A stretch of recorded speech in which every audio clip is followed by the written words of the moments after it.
Hey guys, it's Ben with Design 3, and today I'm talking to Benson Russell, who is Senior Game Designer at Naughty Dog. Worked on games such as Uncharted. How you doing today, Benson? Lovely. Glad to hear it.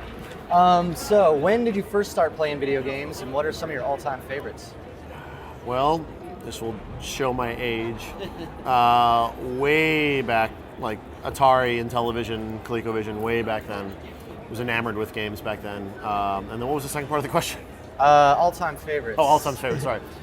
So, grew up with television, and then eventually 8-bit Nintendo, Super Nintendo, did the whole gamut.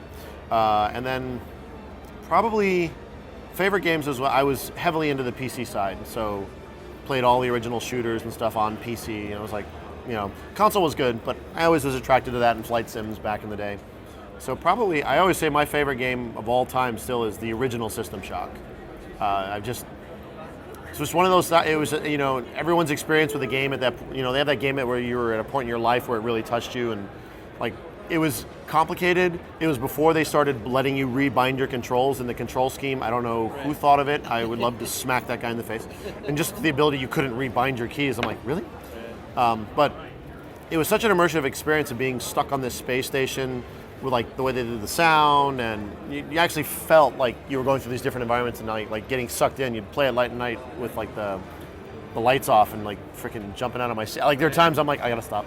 I need a break. I gotta go let some light into the room or something and realize it's just a game. But yeah, probably back then, and then getting into like Heretic and Hexen, the original Hexen, stuff like that. Doom, of course, Quake. How do you approach a new game? The kind of the beginning designs and planning, and how do you actually get started on it? Well, for The Last of Us, it was Bruce and Neil and a small team of people, like right when Uncharted 2 was over. They started working on the concepts and the design and like what's the story going to be, what's the universe going to be like, what are some of the core gameplay mechanics, and they've had that small team for while Uncharted 3 was going on, and it grew to I think about maybe 15 people, something like that. And then now that Uncharted 3 is done, and a big chunk of people are now going on it, so now we're entering full production and it's ramping up. But it's at least right now that's pretty much the mentality of like keep it small, keep it core, find out what your meat and potatoes gameplay is. Because I mean, we're story-driven games. We love story-driven games, and we want to find ways to push the boundaries of like how do we tie good character, story-driven moments in with gameplay? How can gameplay service the tone and the mood of the story and what's going on so it has greater emotional impact, that kind of stuff. But you're figuring that out. And that's always on something on the side, but you need to understand, well, what's your core? Because I mean, you could sit there and come up with 1,000 awesome features of like, hey, it'd be great to have like the joke around the offices. Like, we always tell Bruce, like, we're putting jetpacks in the game, right? Jetpacks. Bruce wants jetpacks. We're doing jetpacks.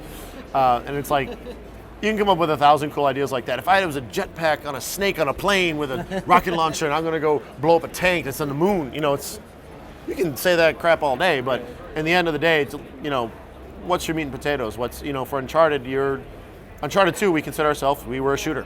It's like we have puzzle mechanics, we have traversal mechanics, but at the end of the day, a big chunk of what you're doing is combat. So if combat wasn't fun, if combat wasn't fun, and also like the leap from Uncharted 1 to Uncharted 2, where we said, okay, we have this traversal skill set, let's incorporate that into combat more. Let's find out how we can make that more of a component in the way people fight. It's, you got to make that your core meat and potatoes fun, because otherwise we could concentrate on the puzzle solving all day and create 1,000 awesome puzzles and explorative moments. But if 70% of the game is shooting something and that sucks, I mean, you're kind of dooming yourself for failure at that point. So brings me to the last question. If you had to sum up game design in just one single word, what word would you choose?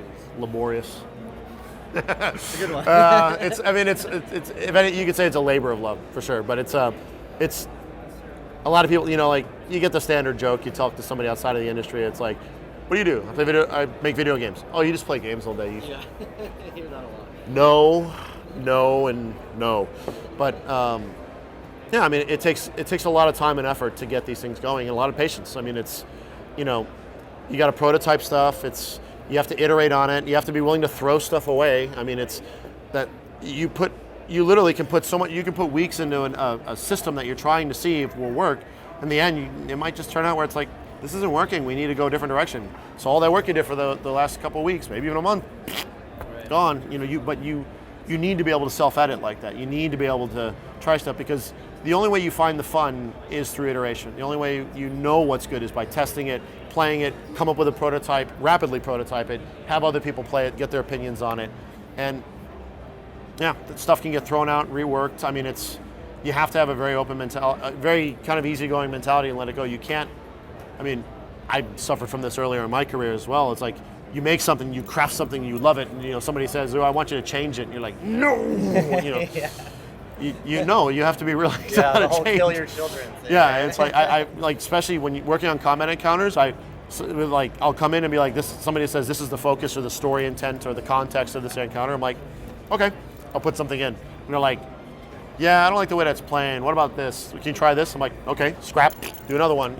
Like, okay, scrap, do another one. It's, one encounter on the train wreck fight, after the train has crashed and you're fighting all the guys in the twisted train cars.